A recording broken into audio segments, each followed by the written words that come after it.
Just before we get into it, I just want to say thanks for all the nice comments and thoughts. Maybe we can get to the bottom of things, maybe we can't. I'll be giving it my best shot though. I've had to have a break, and for numerous reasons I can't continue banging my head against the wall with pictures anymore. So regardless of what the scientists want, if we're going to move forward, we really do need video. Now, I'm not a millionaire, so new gear takes time to collect.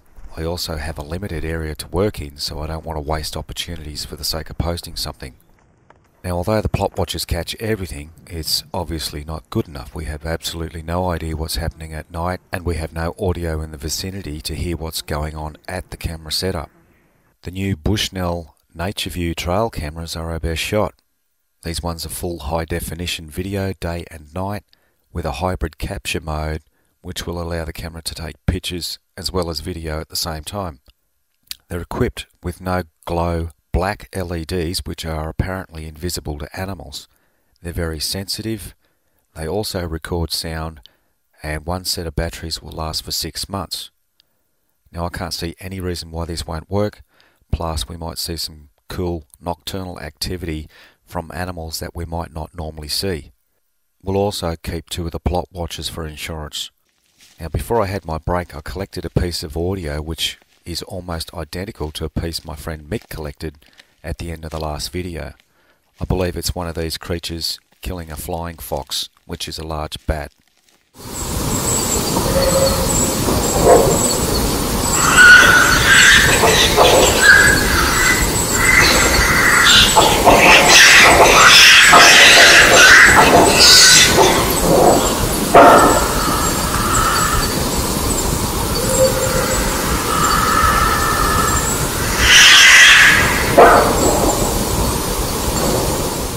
Now here's the flying foxes. They sometimes live in colonies. They stink, they're noisy, and they carry diseases, but they have a purpose, and that is to pollinate the forest and to disperse seeds from forest fruits.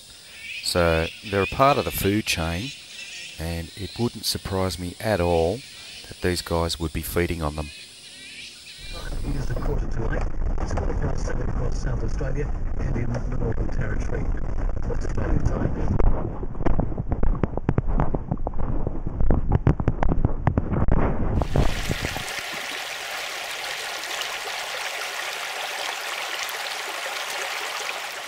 Okay, here's the new setup.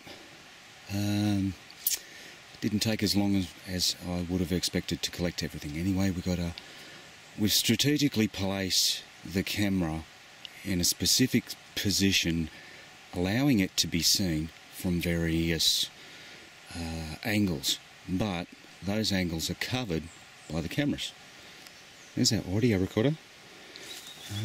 It's just facing back down this is probably what you call a river flat, facing down that way. Yeah, I'm not expecting any cool calls out here or anything, but we might hear something, who knows.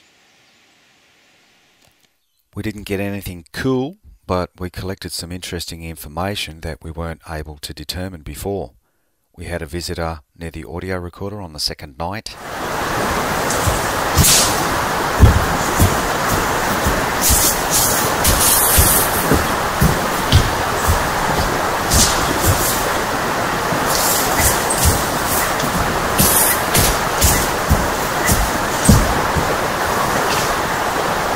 With the new audio program, we can see the frequencies of whatever it is. You can see at the bottom here the frequencies of the footsteps is around 100 Hertz. Now the camera's picked up a number of wallabies jumping, and we now have audio to compare with.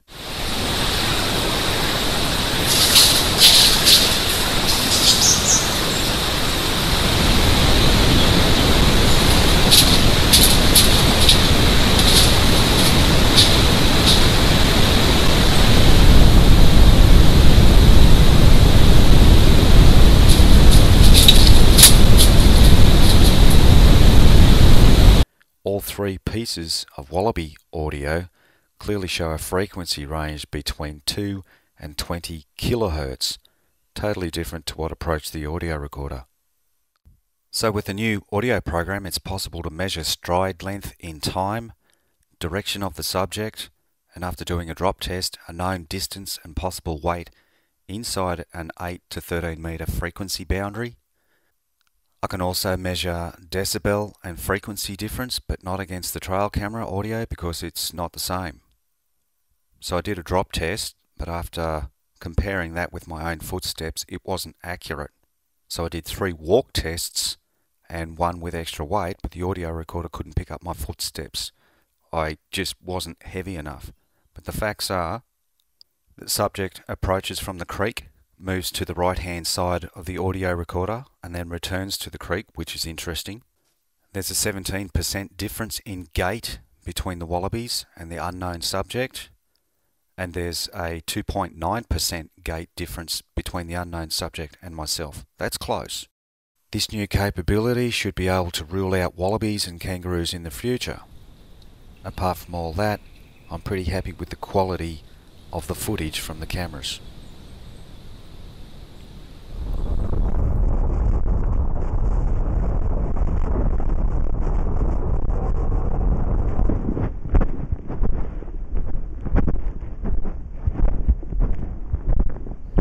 There's our cameras.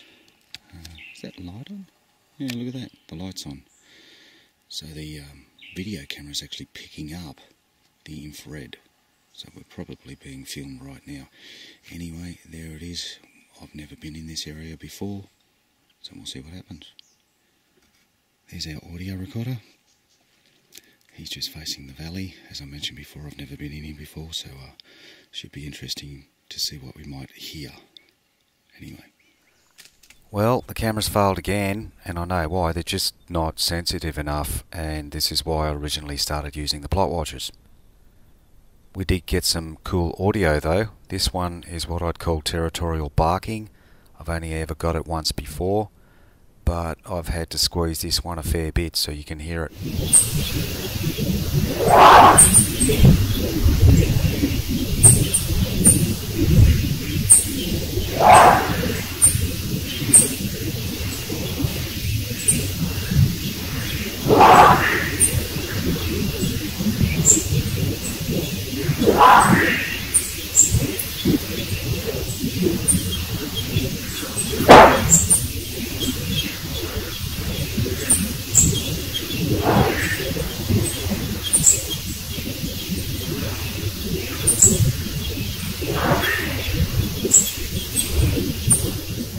The piece you're about to hear is pretty surprising. It sounds like a gorilla charging. I've never heard anything like it.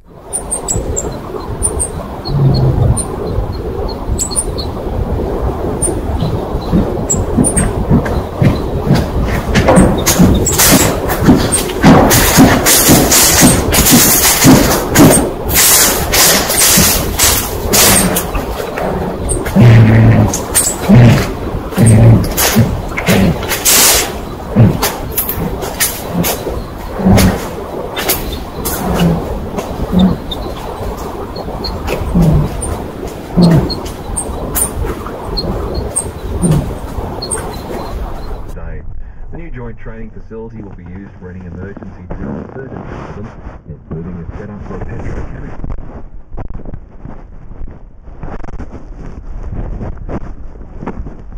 Here we go again. The rig has changed again. You'll see the plot watchers are now telescopic. So we have 3 there. The other 2 a little bit close to put the telescopes on. Anyway, I would say we have a 1 in 5 chance of getting something on the plot watchers. The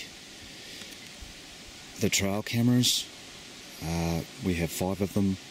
They're now on their most sensitive settings, and I would say we've got a 1 in 30 chance or 1 in 40 chance of ever getting anything on those. So they're just going to be insurance. So anyway, this is a bit of a test, see if everything works. I've already found a few bugs, so we'll just see what happens.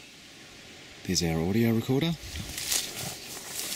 just sort of facing the valley. I have had gear here before. I wanted to go to a different place this morning, but it's too windy, which means a lot of activations on the cameras, so we'll just try this place. It'll be a good test anyway.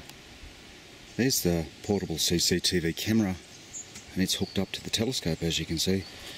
There's the batteries, and it's facing way down there. You can see my car there. It's probably 3 times closer than that. So anything walking past that area, we're going to know about it. So I'm more excited about the telescope than I am about anything else. Anyway, let's go. I'd normally call this one a fail, but the video's too long already. The CCTV camera seems to be working well, but it's still too sensitive. The trial cameras need to be almost hidden to catch anything interesting, I'd say, so we're going to have to change that. It was too windy for the audio recorder, so we didn't hear anything interesting. And the telescopic plot watchers are working well, and we did catch something, but I couldn't tell you what it is. I've built a website. You guys will be the first visitors. It has all my important files in the one place, and my story from the start to the present day. I'll put the link in the description below, and thanks for watching.